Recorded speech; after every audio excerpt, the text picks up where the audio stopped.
In 2014, I was confused, depressed, and crying into my hands on a New York subway.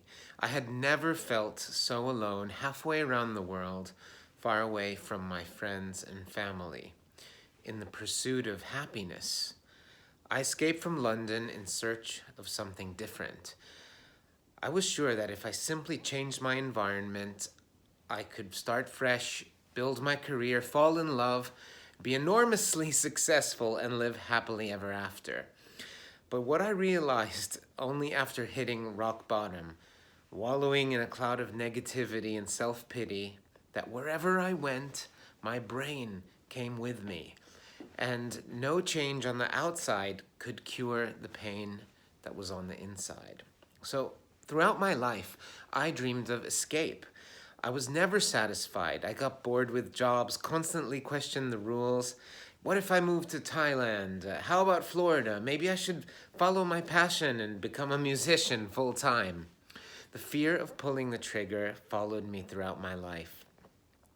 And I felt trapped in my own life and my own brain. I didn't belong in corporate, yet I spent 20 years pretending to be successful. And every few years, as the marketplace would change, the same thing would happen again and again. Restructuring, layoffs would force me to change with it. So, what was the next step? Find another job? That's what people do, right? I should feel lucky to have a job in the first place. At least that's what our culture teaches us to believe.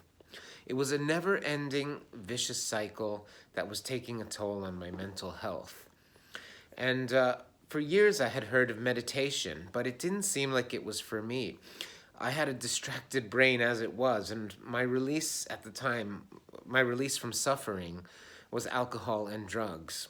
And but on that sunny Sunday morning in New York, lost in my depression, I had decided that whatever I was doing in life wasn't working for me, and I had suffered enough, and I was desperate to find relief.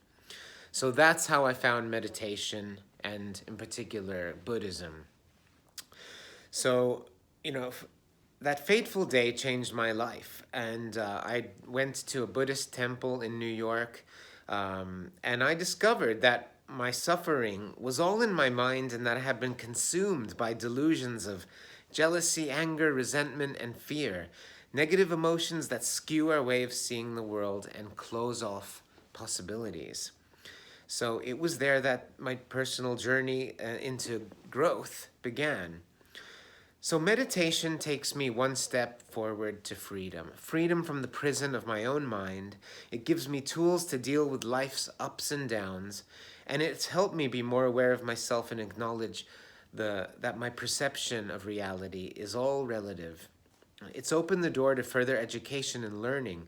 Why, at 43 years old, I decided to do a business course, speaking course, Google Ads certifications, the list goes on. It feels like I'm playing catch up for all the years I neglected my spirituality and education, but I know that this is the right time because all we have is what goes on inside our minds and our heads. Our beliefs create our thoughts, and our thoughts create our reality.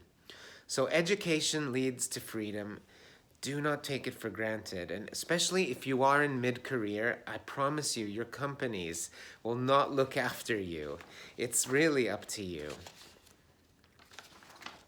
Every single day, I wake up and I work on my mindset. I practice gratitude, meditation, and I visualize my future. I don't know how it will unfold, but I owe it to myself and the world to be the best version of me.